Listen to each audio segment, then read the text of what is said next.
Hola a todas y a todos. En este video trataremos el espacio dual, empezando por su definición y algunas cosas que este conlleva, como el emparejamiento canónico, la bidualidad canónica y la base de un espacio dual. Por lo que hemos visto en las unidades anteriores, sabemos que los elementos de un espacio vectorial pueden ir desde los vectores comunes que conocemos, como las eneadas, y pueden ir hasta los polinomios e incluso hemos hablado de espacios vectoriales de funciones.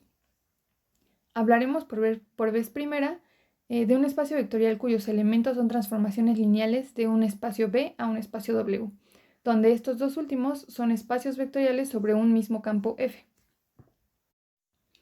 Este espacio vectorial tiene las operaciones de suma de funciones y multiplicación por escalar, y lo llamamos o denotamos por OM de V y W. Estamos hablando entonces de un espacio vectorial cuyos elementos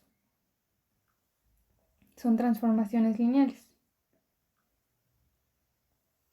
Este es nuestro espacio vectorial y aquí hay una T1, una T2, así hasta un cierto número, Tn. Y estas transformaciones lineales, Ti, van de B hacia W. Todo esto pertenece al OM entre B y W. Y recordemos que B y W son espacios vectoriales que están sobre un mismo campo F. Ahora, un caso especial de este espacio vectorial del que hablamos resulta ser el tema principal de este video, y es cuando tomamos al espacio vectorial como el campo F sobre el que está W. Es decir, que el caso especial en el que estamos interesados es cuando tomamos W igual a F y entonces las transformaciones van a ir de B al campo. Esto es posible, pues podemos ver al campo como un espacio vectorial sobre sí mismo. A partir de ahora tomemos al campo F fijo, y ustedes lo pueden imaginar como el campo R de los reales o el campo C de los complejos, ¿no? Para que todo esto que vamos a discutir sea un poco más digerible. El caso especial del que estamos hablando se llama o hace referencia al espacio dual de B, y es denotado por B estrellita. Es decir, es un espacio que tiene como contenido a todas las transformaciones TI que van del espacio B a F. Para formalizar este conocimiento, vayamos a la definición que está en el blog, que es la siguiente. La definición nos dice: sea B un espacio vectorial sobre un campo F, el espacio dual B estrellita o B asterisco de B es el conjunto de transformaciones lineales L que parten del espacio vectorial B hacia el campo F y que está dotado por las operaciones suma dada por esto que está aquí, que se refiere a la suma de funciones, y el producto por escalar, que está acá abajo. Y esto se vale para L1, L2 y L en el espacio vectorial B dual, y B en el espacio vectorial B y C en el campo. A cada elemento de este espacio dual se le llama una forma lineal, es decir, a cada L en B estrellita se le conoce como una forma lineal. Esto hace referencia a que es una transformación lineal, pero que parte del espacio vectorial B y termina o va hacia el campo F en el que está B. Es importante mencionar que en este punto, después de todo lo que hemos visto a lo largo del curso, no debe ser muy complicado probar que el espacio dual es un espacio vectorial. Recuerden que deben de probar las 8 propiedades para esto. Ahora, para asentar esto, demos un ejemplo de una forma lineal de un cierto espacio vectorial. Consideremos el espacio vectorial R3 sobre un campo R. Una forma lineal aquí es simplemente una transformación lineal S1 que parte de R3 y va hacia el campo R. Por ejemplo, podría ser bien la suma de las entradas del vector, y otra forma lineal podría ser la suma de las dos últimas entradas menos la primera entrada. Si sumamos ambas formas lineales, obtenemos lo que se encuentra aquí abajo. Y esto es válido porque tanto S1 como S2 son elementos del dual de R3, es decir, estas dos pertenecen a R3 dual.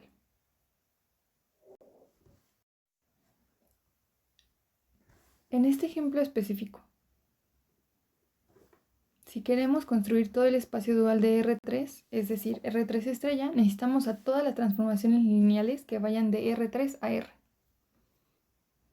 Para esto recordemos de manera general que cada transformación lineal de T a W tiene una única representación matricial en las matrices de tamaño M por N, donde la dimensión de B se refiere a N y la dimensión de W es el número M, con M y N enteros.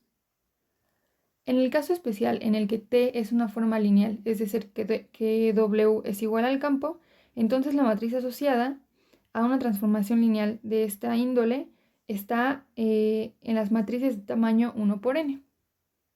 Usando esta teoría en el ejemplo con el cual empezamos, tenemos entonces que las transformaciones que van de R3 a R, que se señalamos aquí abajo, estas de aquí, la matriz asociada a ellas está en las matrices de 1 por 3 con coeficientes en los reales. Y digamos de manera genérica que su forma es ABC, como está aquí arriba.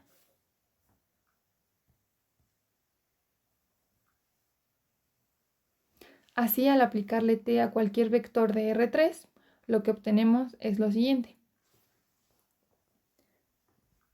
Esto de acá, pues este es un vector de R3. Y esta es la forma genérica de las transformaciones que van de R3 a R. Con esto planteado, notemos que podemos pensar a R3 dual como las matrices de tamaño 1 por 3 con coeficientes en los reales. Y además es importante notar que la dimensión del dual, es decir, es importante ver que la dimensión de R3 dual es igual a la dimensión del espacio del que partimos, esto es R3.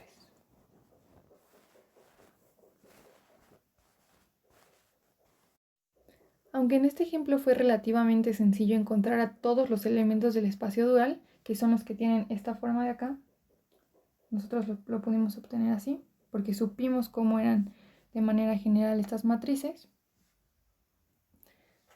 No siempre es tan sencillo encontrar a todos los elementos.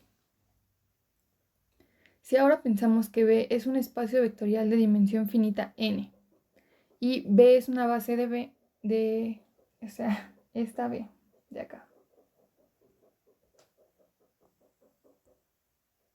Entonces dijimos que B es un espacio de dimensión finita.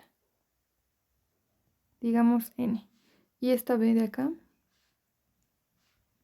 es de la forma E1 hasta E1 hasta En. Nosotros sabemos que una transformación lineal queda totalmente definida por lo que le hace a los elementos de la base. Para las formas lineales de las que estamos tratando, si escribimos un B en el espacio vectorial como combinación de los elementos de la base, es decir, de esta manera,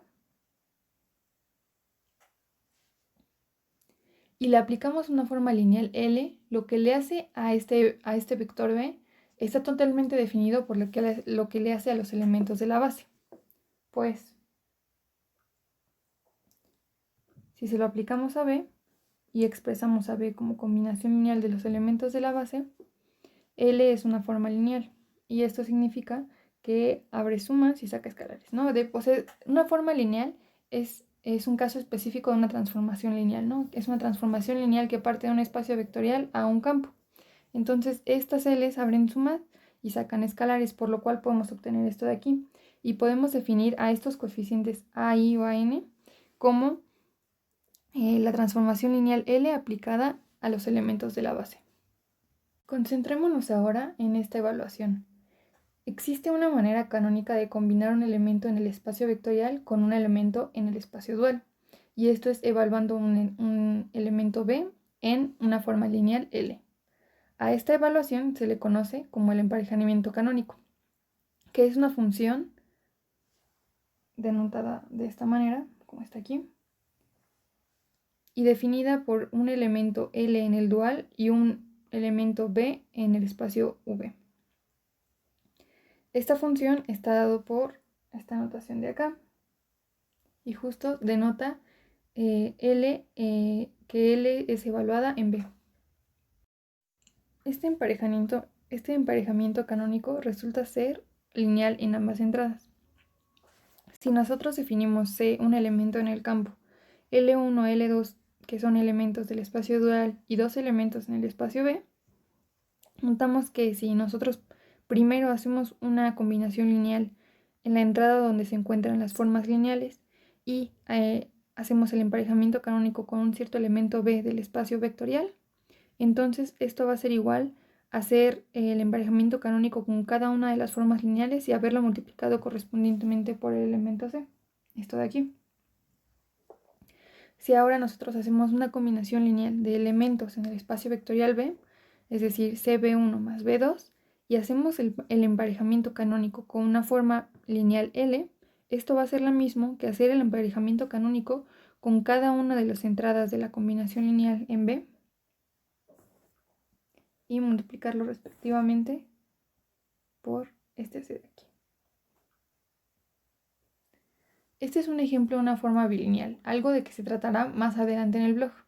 Pero bueno, hasta ahora, retomando, solo hemos visto la definición de espacio dual, el emparejamiento canónico, y además nosotros queremos que B y su dual sean muy parecidos. Y además esperamos que al aplicar dos veces la dualidad, regresemos de cierta manera al espacio original, por lo que queremos asociarle a cada elemento B en el espacio vectorial un elemento en el dual del dual que se denotaría algo así. Tendríamos un elemento B en el espacio vectorial y queremos asociarle a un cierto elemento, dejemos el espacio en blanco, en el dual del dual. Para esto podemos considerar la transformación lineal evaluación en B, que va del espacio dual al campo, y esto es para cada B en el espacio vectorial. O sea, existe una transformación lineal evaluación en B para cada elemento B en el espacio vectorial B. Esto es una para cada B en B. Lo que hace esta transformación lineal, toma un elemento L del dual y lo manda a su evaluación en B. Sí, lo que nosotros hacemos es escribir la notación que tenemos aquí. Sería poner evaluación en un cierto vector B de L y esto nos va a dar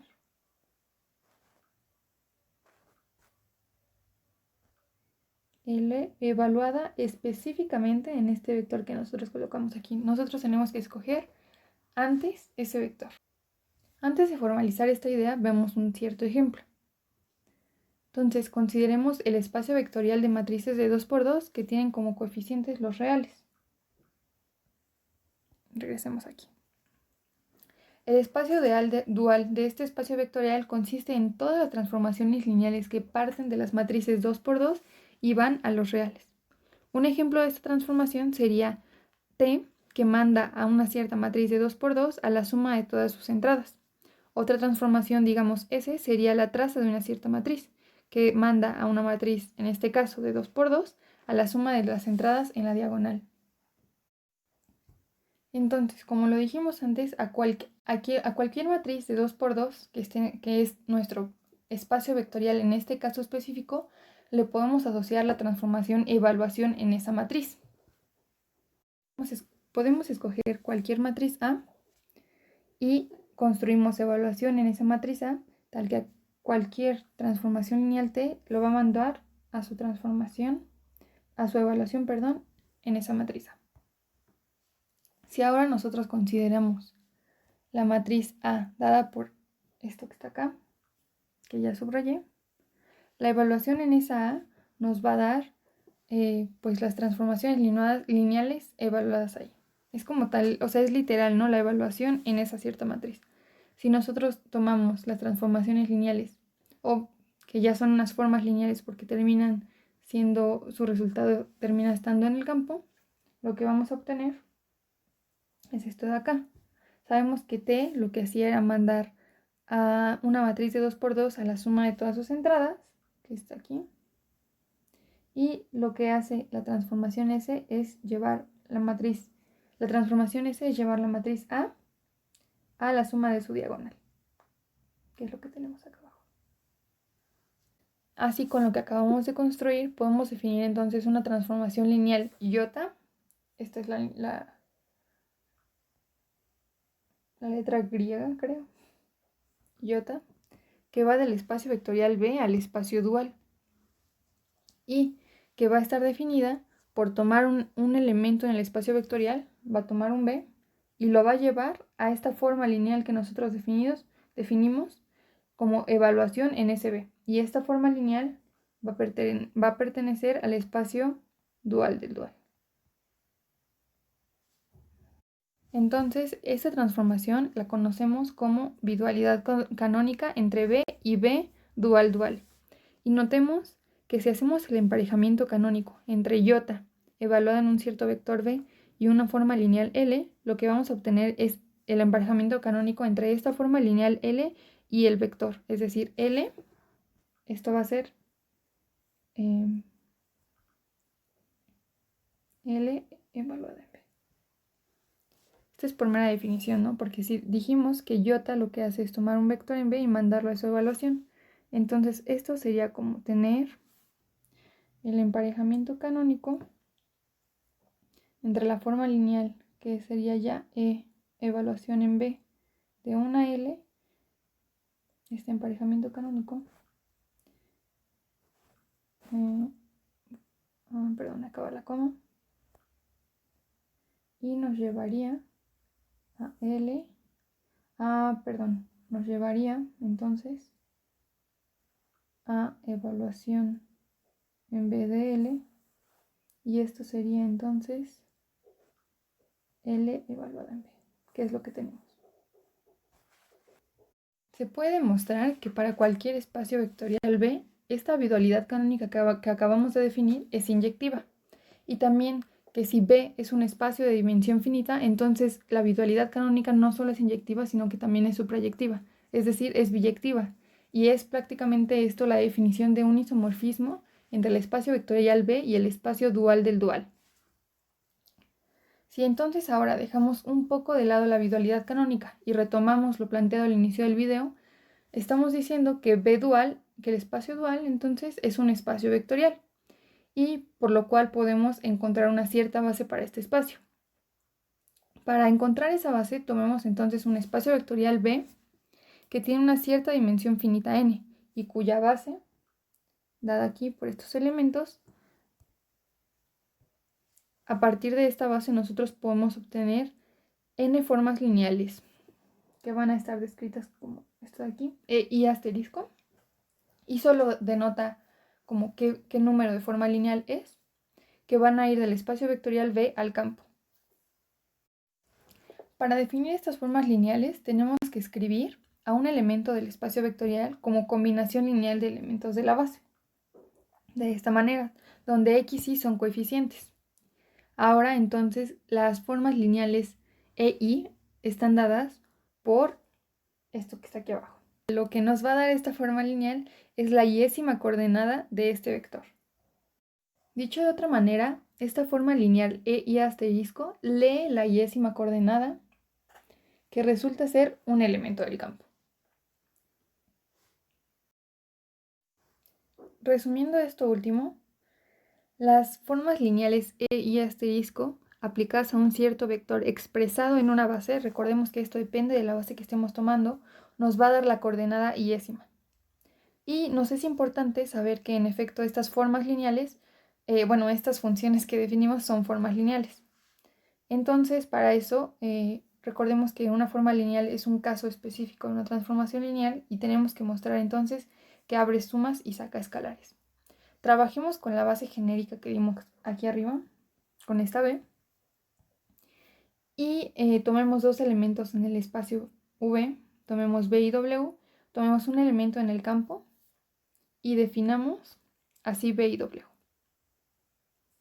No olviden esta definición de B y de W.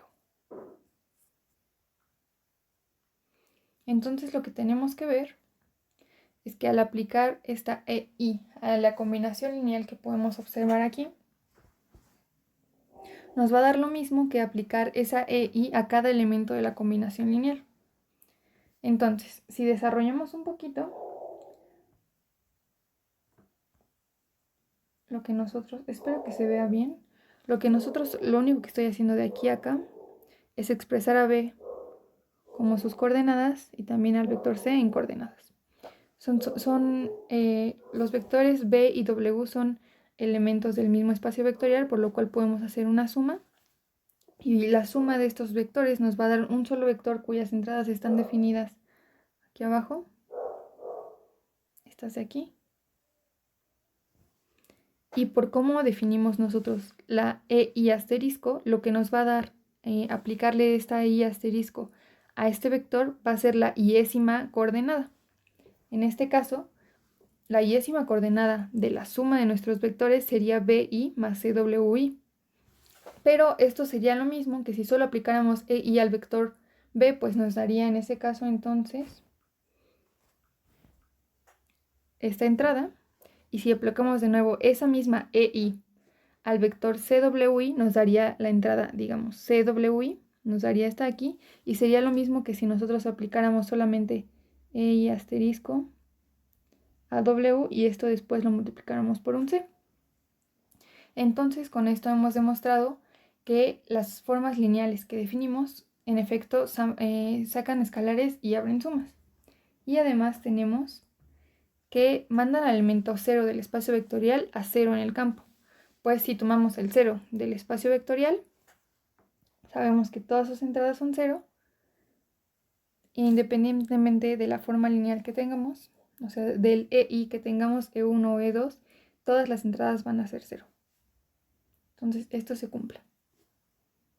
Acabamos de demostrar entonces que las EI asterisco abren sumas y sacan escalares, que mandan el elemento 0 del espacio vectorial a 0 en el campo. Entonces, no solo son transformaciones lineales, ¿no? Porque podemos asegurar que son formas lineales porque al aplicárselas a un cierto vector en el espacio vectorial, los mandan a elementos en el campo.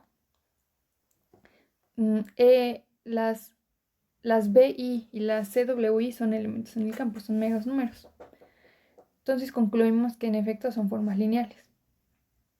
Ya que esto quedó demostrado, por teoría que hemos visto anterior, sabemos que una transformación lineal queda totalmente determinada por lo que le hace a los elementos de una base del espacio vectorial. Si tomamos de nuevo una base genérica B y le aplicamos la iésima forma coordenada, obtenemos la igualdad que se da acá abajo. Esta de aquí. ¿Por qué? Porque expresar a un elemento de la base en términos de la base, voy a escribir solo algunos términos para que se entienda. Digamos, queremos expresar a E1 como combinación lineal de términos de la base, solo vamos a tener un 1 en E1 y todos los demás elementos de la combinación lineal van a ser 0, 0 por E2, etc. Entonces, si nosotros ahora le aplicamos EI,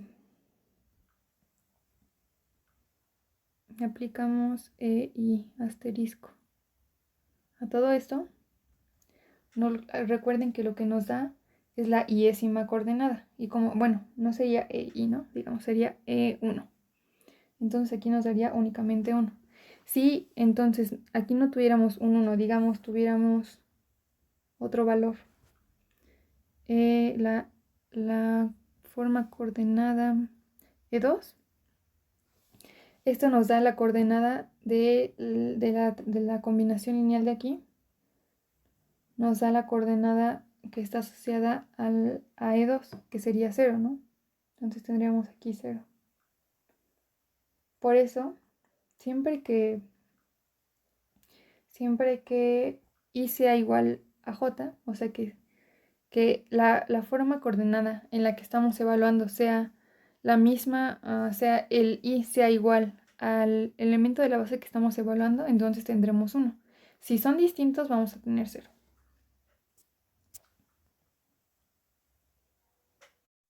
Saber esto nos será útil para la demostración del siguiente teorema, que resulta ser muy importante en el tema en el que estamos. El teorema es el siguiente.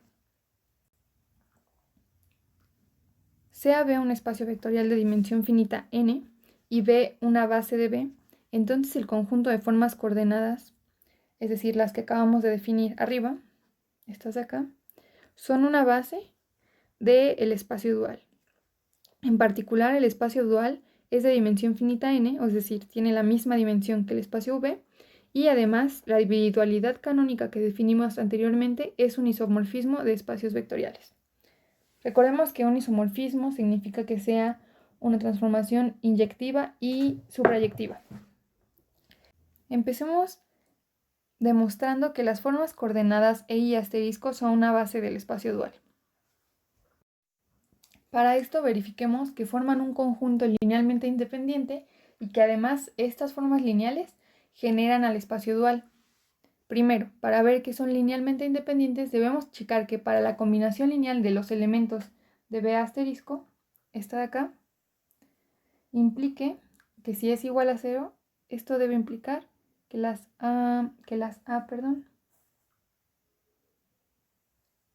AI son igual a 0. Sí, solo sí. Definamos Z, un elemento del espacio dual, como la forma lineal que corresponde a esta combinación lineal de los elementos de la base. En otras palabras, sería la forma lineal 0. Evaluemos al elemento EI de manera genérica de la base de B en ambos lados de la primera igualdad, es decir, vamos a evaluar a EI en Z y vamos a evaluar a EI en la combinación lineal de estas formas lineales. Por cómo definimos Z, nosotros tenemos que Z en EI es igual a 0. Pues Z justo la definimos como la combinación de las formas lineales, la combinación en especial que nos da la forma lineal 0.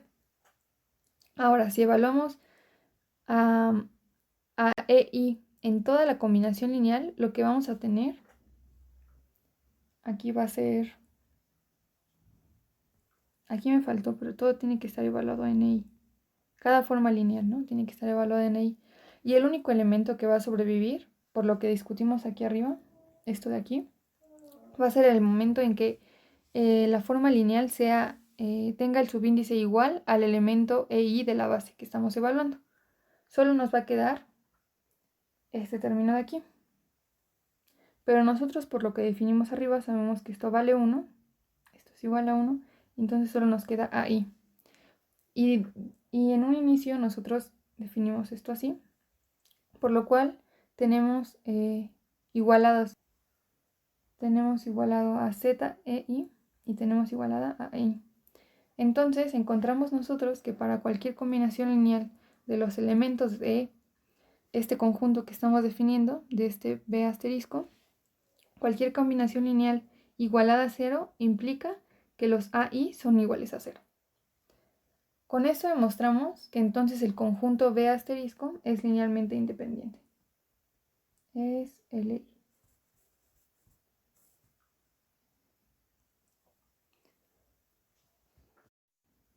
Para ver que este mismo conjunto genera el espacio dual de B, deduciremos aquí lo que en el bloque se asume.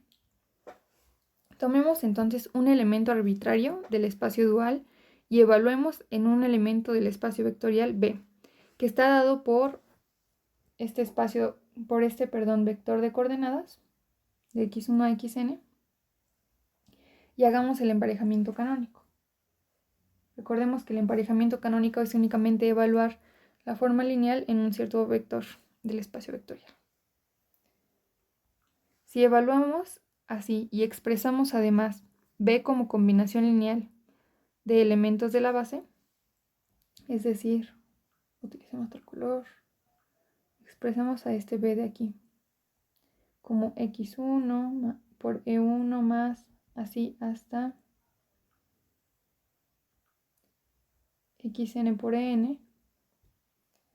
Notemos que los xy son elementos del campo y y los EI son elementos de la base de B. Entonces, sabemos que el emparejamiento canónico es lineal en ambas entradas, lo que implica que al evaluar en la suma completa, si nosotros evaluamos aquí L en B y todo esto evaluado en L, lo voy a poner aquí abajo, esto va a ser lo mismo, hay que poner x1, saca un escalar por L1 más así hasta xn, ¿no? Xn por L evaluado en N. Es lo único que estoy haciendo en esta otra igualdad. Solo que estoy expresando estas evaluaciones como el emparejamiento canónico. Es decir, esto sería x1 por el emparejamiento canónico entre L y E1.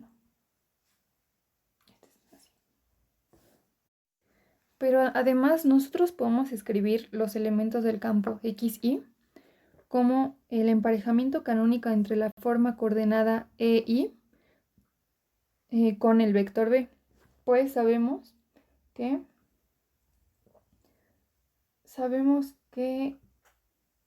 la forma coordenada EI en un cierto B nos va a dar la y-ésima coordenada, la xy, de ese vector. Entonces lo único que estamos haciendo ahora en la segunda igualdad es sustituir, o bueno, reescribir, digamos, este x1 como el emparejamiento canónico de E1 y B. Y este emparejamiento canónico es justo la evaluación. Esto de aquí es el emparejamiento canónico de EI asterisco, bueno, de la forma con B. Y ahora notemos que en cada elemento de la suma se encuentra el vector B. Si lo notan, bueno, hacemos algo para subrayar. En cada elemento de esta suma está B. Aquí está B, es un elemento de la suma, y acá también, ¿no? En cada elemento se encuentra B. Entonces nosotros podemos hacer como reducir ese emparejamiento canónico de la suma como el emparejamiento, como el emparejamiento canónico es lineal en ambas entradas. Esto significa que si B está en cada elemento de la suma, lo podemos de cierta manera factorizar y ponerlo aquí. Y todo lo que está, digamos, en color verde va a estar, esto de aquí, va a estar del otro lado del emparejamiento canónico. Esto. Todo esto porque B es como si hubiéramos hecho distributividad, ¿no? Porque el emparejamiento canónico es bilineal, es lineal en ambas entradas. Ahora notemos que nosotros entonces partimos de este emparejamiento canónico, ¿no? Que partimos de este emparejamiento canónico, súper importante. Y llegamos a una cosa,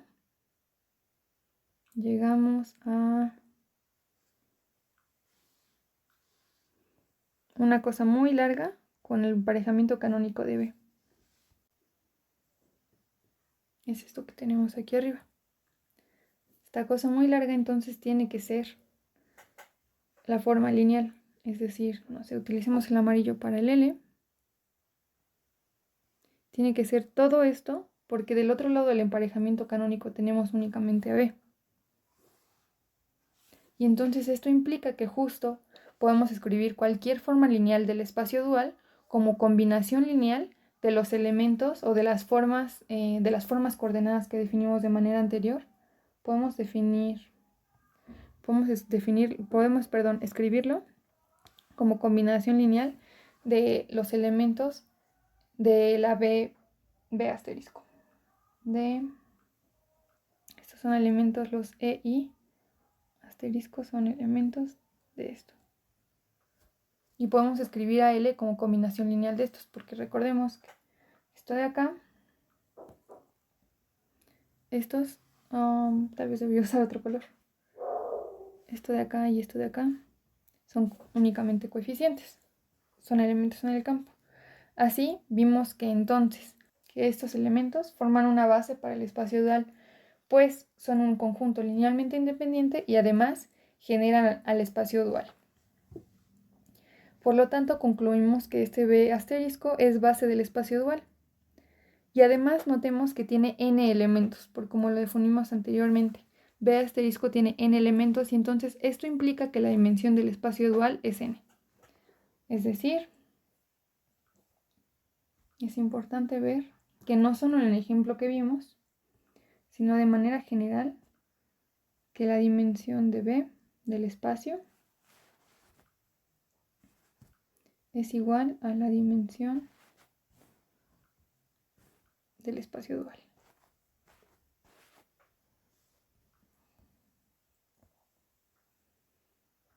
Así ya demostramos 2/3 partes de nuestro teorema. Demostramos que las formas coordenadas E y son base para el espacio dual que tiene la misma dimensión que el espacio dual, y lo único que nos falta ver es que iota es un isomorfismo. Recordemos que iota se refiere a la bidualidad canónica, y si queremos demostrar que es un isomorfismo, tenemos que demostrar que iota es biyectiva. Sin embargo, podemos usar lo último que hicimos, pues demostramos entonces, como lo puse acá, que la dimensión del espacio es igual a la dimensión del espacio dual. Si tomamos ahora como nuestro espacio vectorial principal, digámoslo así, el espacio dual, y sacamos su dual, o sea, tomamos nuestro espacio principal, el espacio dual, y sacamos su dual, esto implicaría, o sea, es la misma demostración,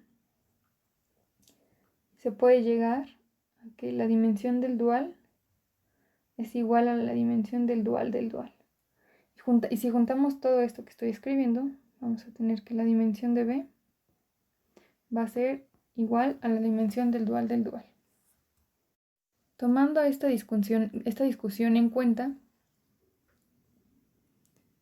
solo debemos mostrar que iota es inyectiva, pues de serlo mandaría una base, que es un conjunto linealmente independiente, y generador a un conjunto linealmente independiente del espacio dual del dual y que además tiene n elementos por inyectividad, lo que es suficiente para ver que ese conjunto sea base del espacio dual del dual, pues ya sabemos que la dimensión del dual es n, y entonces estamos llegando a un elemento, a un conjunto linealmente independiente.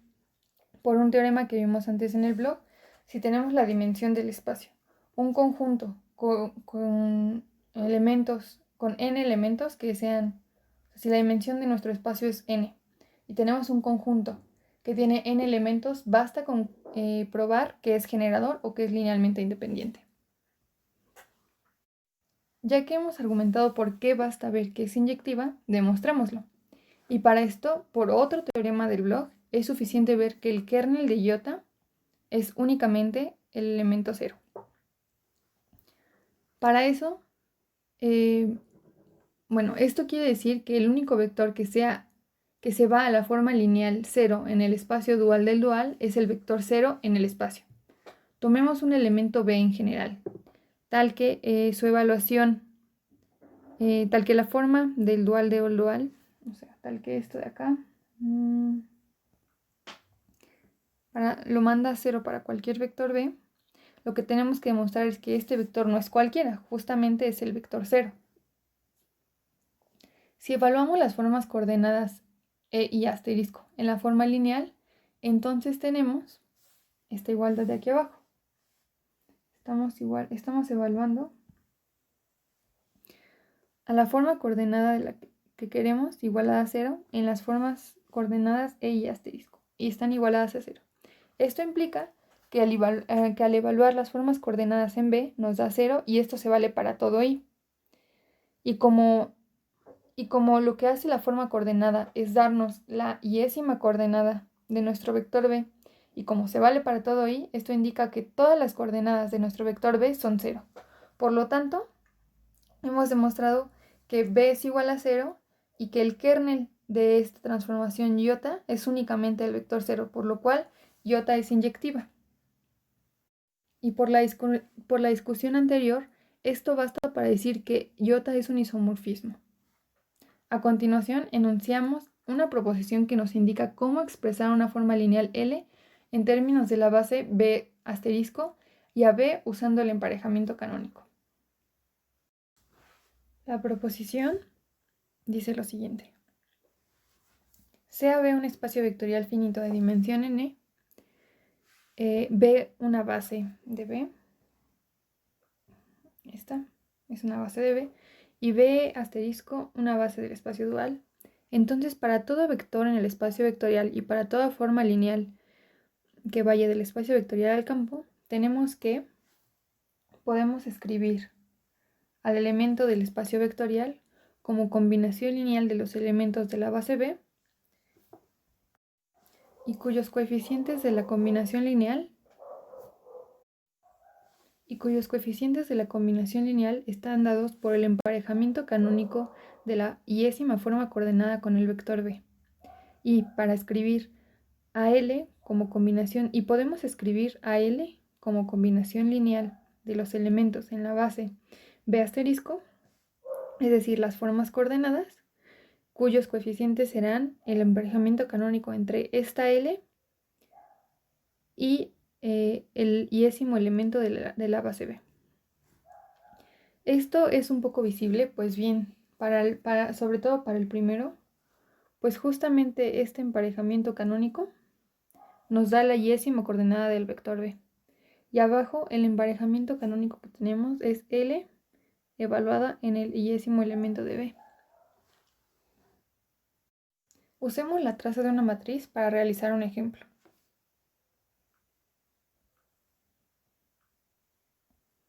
Notemos que la traza de una matriz va justo del espacio vectorial que consiste en las matrices cuadradas de tamaño n por n con elementos en el campo F y llega al campo, pues es solamente la suma de los elementos en su diagonal.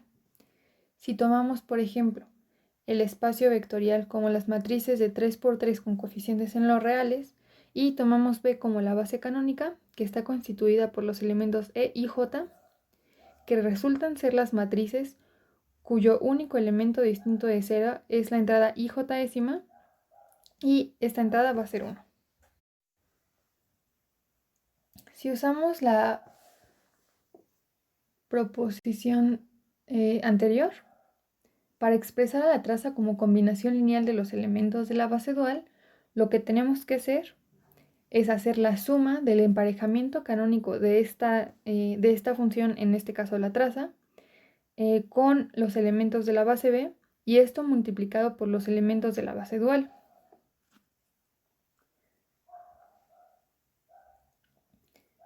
Lo único que estamos haciendo en este igual es escribir el emparejamiento canónico como una evaluación. Entonces, notemos que la traza de las matrices E y J va a ser igual a 0 siempre que I sea distinto de J, pues si tenemos, por ejemplo, I distinto de J, significa que tenemos, no sé, un 1 puede ser aquí o en la otra entrada. Estamos en las matrices 3×3. Hagámoslo más chiquito. Entonces tenemos una 0, 0, 1. Digamos, esta es una de las matrices. Esta es la matriz E3, 1. La traza evaluada en esta matriz va a ser 0, pues todos los elementos de su diagonal 0 son 0 y sumados nos van a dar 0. Y esto pasa para cualquier caso en general donde I es distinto de J. Por eso tenemos esta condición de acá. Ahora bien, si tenemos I igual a J,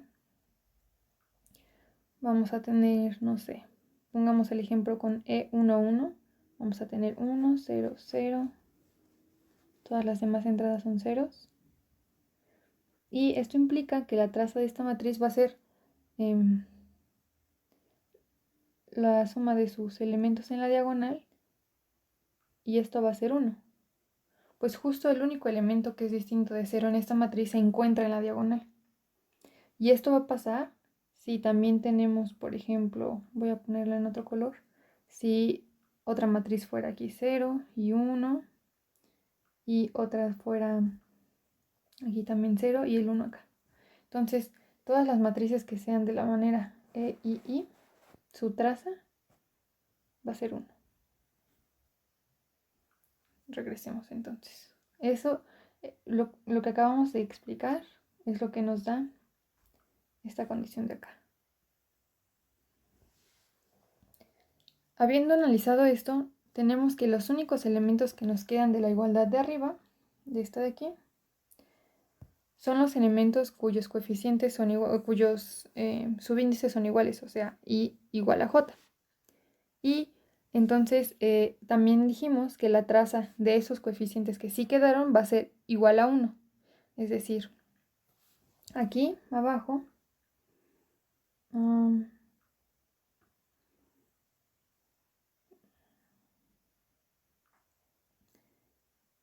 de este paso a este, lo que hicimos fue que la suma ya solo iba a ser sobre I igual a 1 hasta 3 de la traza de las E y I's por E y dual. Y además vimos que esta traza evaluada en E y I es igual a 1. Por eso la suma ya solo nos quedan estos tres elementos. Esto se va a ir a 1. Nos va a quedar entonces la suma de estos elementos de aquí, que es lo que tenemos justamente aquí abajo. Así entonces encontramos la combinación lineal de los elementos de la base dual para poder expresar la traza. Y notemos además que si es la traza, pues recordemos que las formas coordenadas E y asterisco lo que nos van a dar va a ser la entrada de la matriz A y I.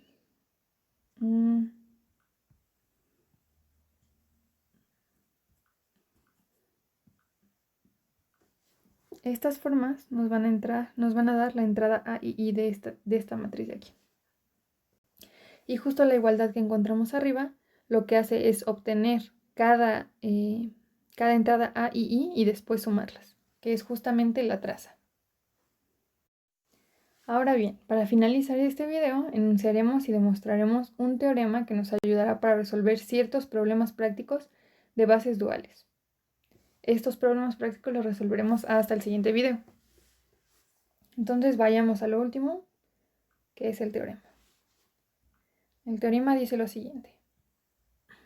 Sea B un espacio vectorial de dimensión finita n sobre un cierto campo F, sea B un conjunto de vectores en el espacio vectorial y L un conjunto de elementos del espacio dual, es decir, formas lineales, consideremos a la matriz A, que es una matriz cuadrada de tamaño n por n con elementos en el campo F, cuyas entradas están formadas por la evaluación de las y formas lineales en los BJ elementos del conjunto B, de estos, ¿no? O sea, cada entrada está determinada por la evaluación, digamos, L1 en cada BJ. Eso sería nuestra primera fila.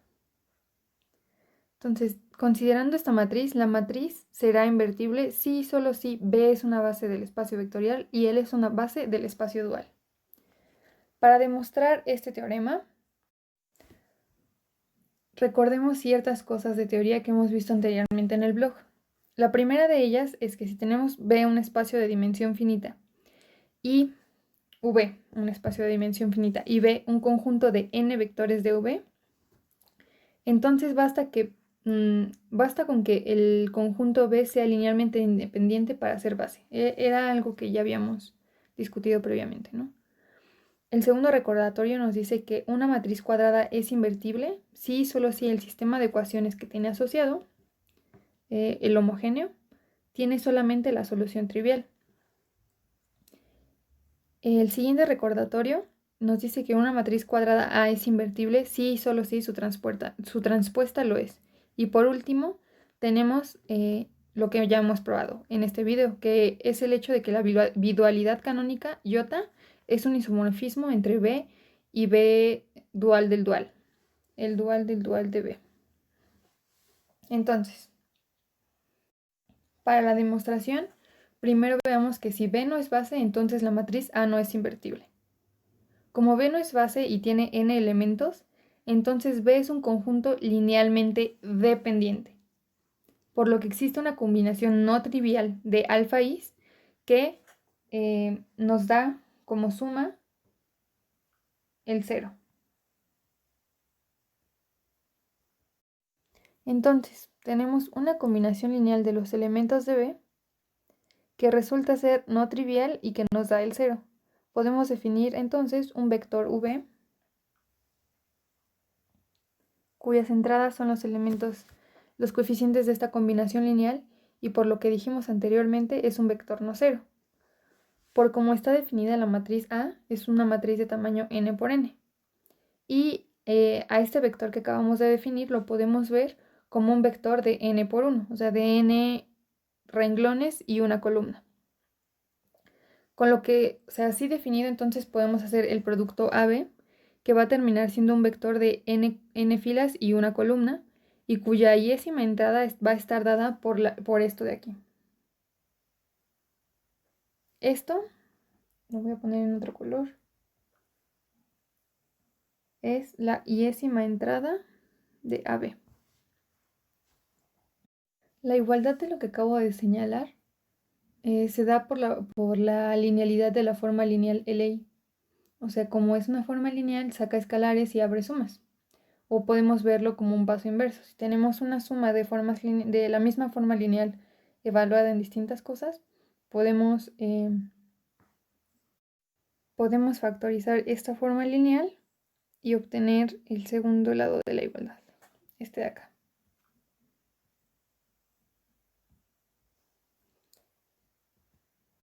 Y bueno, la yésima entrada en realidad está hasta antes del igual a 0. Pero con esto sale algo muy importante.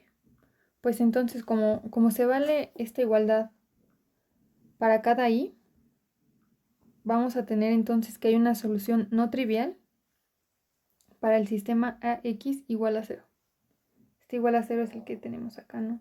Y esto, que está en amarillo, va a ser un cierto elemento AB. Y justo entonces tenemos una solución no trivial para el sistema, que sería justo el B que acabamos de describir. Y por lo dicho, por uno de los recordatorios que pusimos antes, esto implica que A no es invertible, pues existe una solución no trivial para el sistema homogéneo. Ahora, si suponemos que el conjunto L del espacio dual no es base, veremos también que A no es una matriz invertible.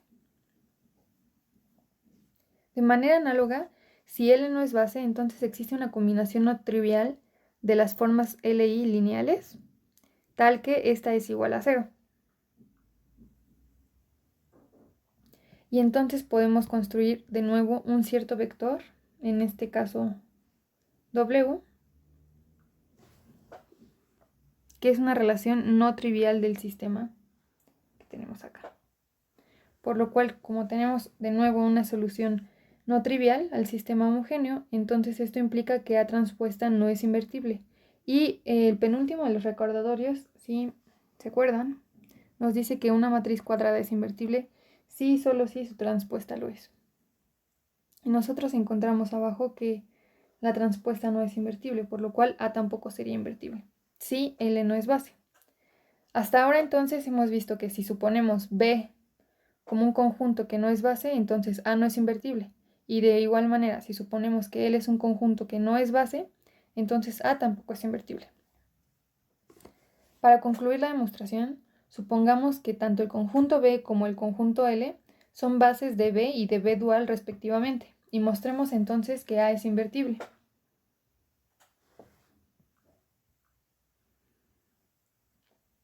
Para la demostración, supongamos que A no es una matriz invertible. Esto implica que existe al menos una solución no trivial al sistema a la ecuación que se encuentra acá. Debe de haber al menos una solución no trivial y la estamos definiendo como este vector de coordenadas alfas.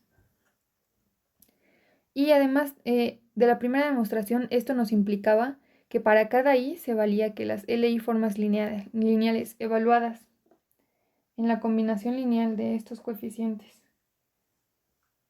con los elementos de la base B esto era igual a 0. Y como estamos suponiendo que el LI sí es, o sea, que el conjunto de LIs son base del espacio dual y se cumple la igualdad de arriba, esto implica que para cualquier L en el espacio dual, al evaluarla en la combinación lineal que tenemos aquí, o sea, al evaluarla en la combinación lineal con estos coeficientes y los elementos de la base, al evaluarla en este, va a ser igual a 0 para cualquier L en el dual.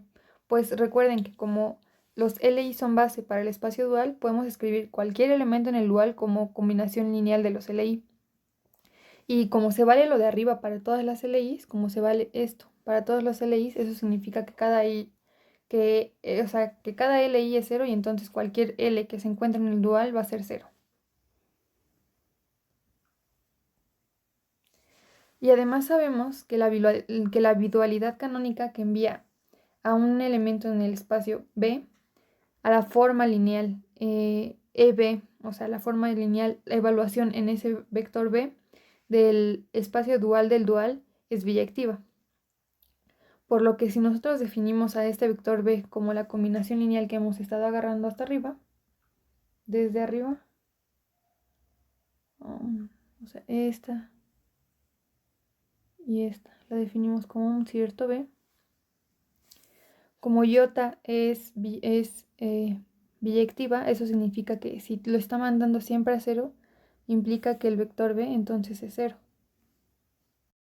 Pero suena muy dramático, pero es imposible, ¿no? Porque comenzamos suponiendo que justo este vector, lo voy a subrayar en azul, es una solución no trivial de la ecuación. Y llegamos a la conclusión de que es justamente la solución, la solución trivial. Entonces, suponiendo que tanto B como L son bases del espacio B y del espacio dual de B, respectivamente, llegamos suponiendo que ambos son bases y que la matriz A no es invertible, llegamos a una contradicción, por lo que A entonces es invertible. Así terminamos entonces la demostración de este teorema y también el video de teoría de espacios y bases duales, que espero les haya sido de ayuda. En el siguiente video usaremos esta teoría y sobre todo el último teorema, el que acabamos de demostrar, para resolver ciertos problemas prácticos que pueden servirnos más adelante. Espero se encuentren bastante bien y esto les haya sido de mucha ayuda. Nos vemos.